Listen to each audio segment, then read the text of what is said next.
Hello and welcome back. My name is Poppy and today I'm going to be making an updated guide for assassins. So obviously it's been way too long since I last uploaded. So a few videos back I said I would do a update my subclasses guides. So that's what I'm doing now. So I hope you enjoy and let's start. So for the assassin trainer location, this is I guess, the path that leads from the Hunter's Checkpoint or Scallop Shores to Port Fidelio.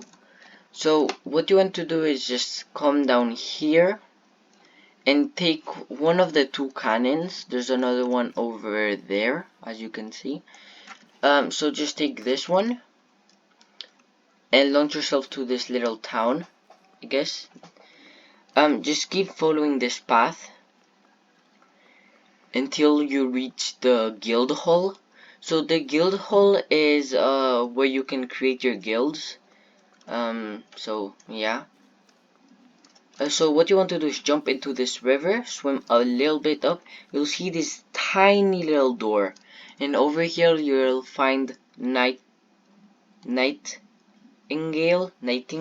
I guess, and he will turn you into a assassin.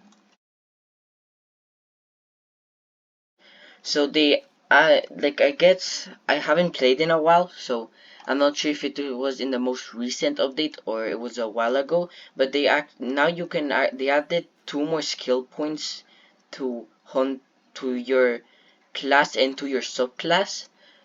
Um, so now on my warlock, I have two extra skill points I can't put on anything because all my abilities are already maxed, which is really funny. But anyways, the adventure book, you can do whatever you want. Doesn't really matter. But obviously you need double slash. So yeah, that's it.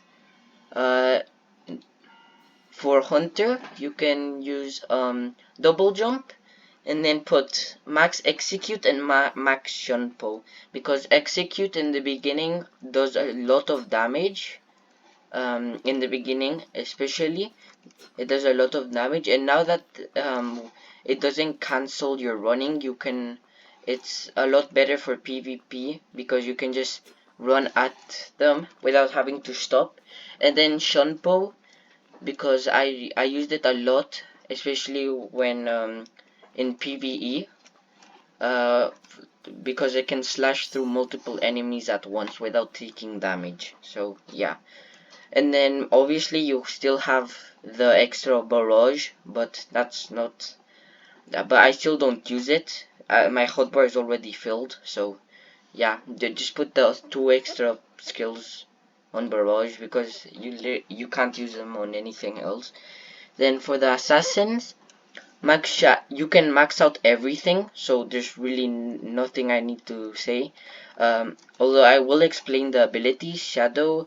Shadows what is it? Shadow's Flurry, yeah, is basically the execute, but with the shadows added. So I don't think the knife does any damage. The only thing that does damage is the shadows themselves. But this is actually a really powerful attack, especially for bosses and also for PvE, because if you time it correctly, um, you can like one shot even maybe not knights, but most berserkers and knights you will be able to one shot. um so yeah, and then there's the so wait, I just want to test out if the so as you can see, the knife itself doesn't do any damage, it's only the shadows around it. So once you max it out, you will get it will do it will spawn, I think, 7 shadows, and it does 200. Each shadow does 200, which is a lot. Then shadow walk, which is this. It just gives you invisibility. This is especially good for, again, bosses, because each hit after invisibility, you might know that if you use an attack while you're invisible, you go invisible. But if you use an attack while you're invisible, it does a lot more damage. So it does it. I guess it multiplies by 2, which makes it your attack double. So sometimes if you're a boss fight, what I will do is just hit V, and since it doesn't really slow you down, it's a good strategy to get some more hits, some more damage in. And then also I really like it for PvP, obviously, and mobility, because this is you sprinting without the invisibility, and this is with the invisibility. And then last but not least, before, when you didn't have the extra 2 points, you will only be able to put 1 into step through shadow, or not. I'm not really sure. I think you weren't able, but now that you got the 2 extra points, you can max it out. So the way step through shadow works is, do you put a shadow of yourself, and whenever you want, you teleport back to it.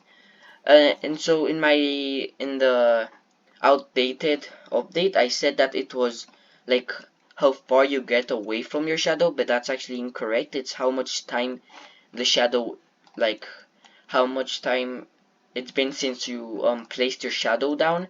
So once you max it out, it can stay up to 45 seconds before you can teleport back. I'm pretty sure you can't, once you leave up once you go to a different place or a different server, I'm pretty sure your shadow disappears. But it's and step through shadow doesn't have that many uses besides, like, if you want to like go against the boss, like just hit sometimes and then teleport back, because assassins are like hit and run. But besides that, there's not that much use besides, I guess, mobility. So yeah, that's it for the abilities. So for the stats, obviously, assassins need dex and strength. Since assassins have such low health, I didn't bother putting any into vitality, because um, it wouldn't make that much of a difference anyways.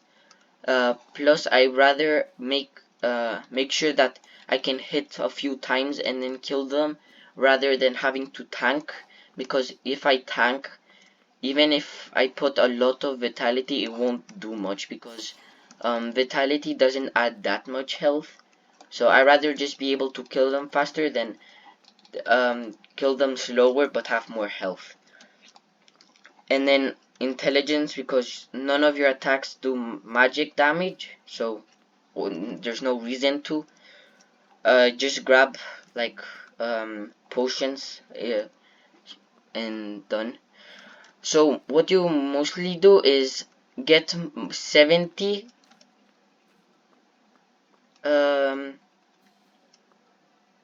70 dex, and then the rest strength. I added a little bit of dex because I really like how fast I can swing, and then because of the critical strike chance, and since we're also very, like, we have very little health, blocking is very like good for us, beneficial. So I just like the putting a little bit more dex. But if you don't want to put as much dex as I did, I recommend putting at the minimum 70 dex, because when you get to 70, I think you get a speed boost. I'm not really sure right now. I'll put it on screen, like the perks you get for dex. And then for strength, just once you think you have enough dex, just put the rest on strength.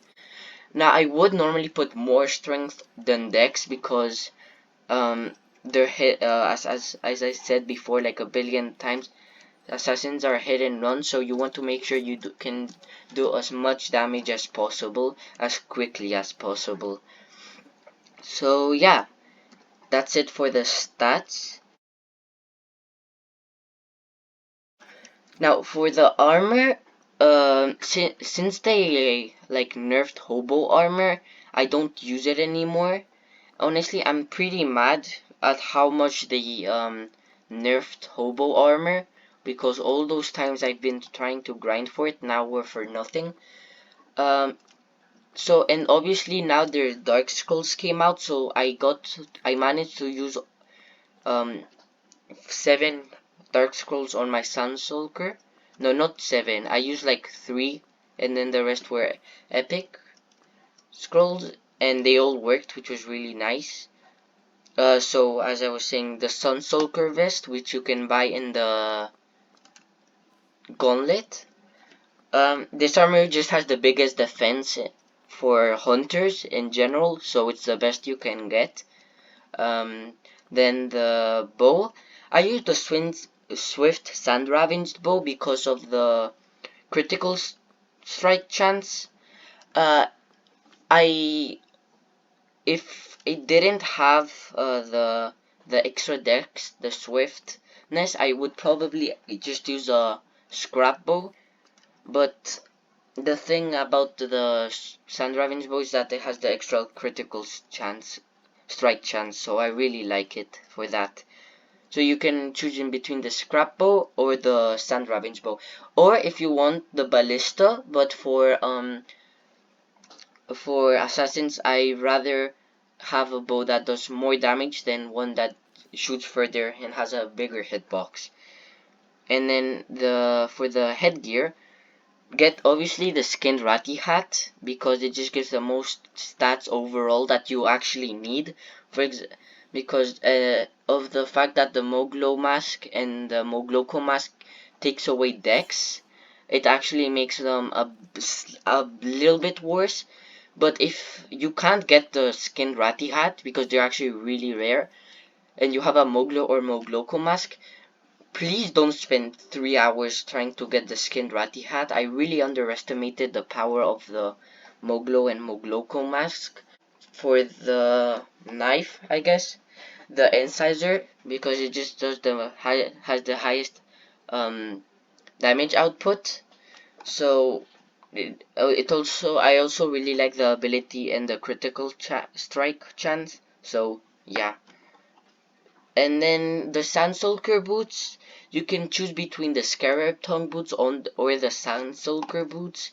I personally like the Sandsoulker boots because I can run a little bit faster, but I don't you can really choose.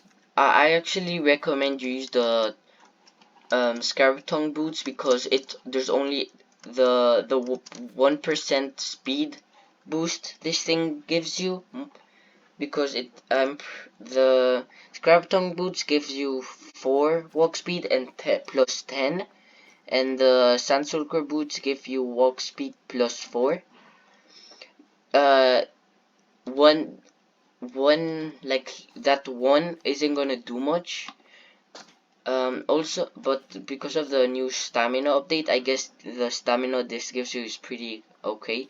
So you can rather choose in between more stamina and speed, or higher jump and less stamina. It's up to you.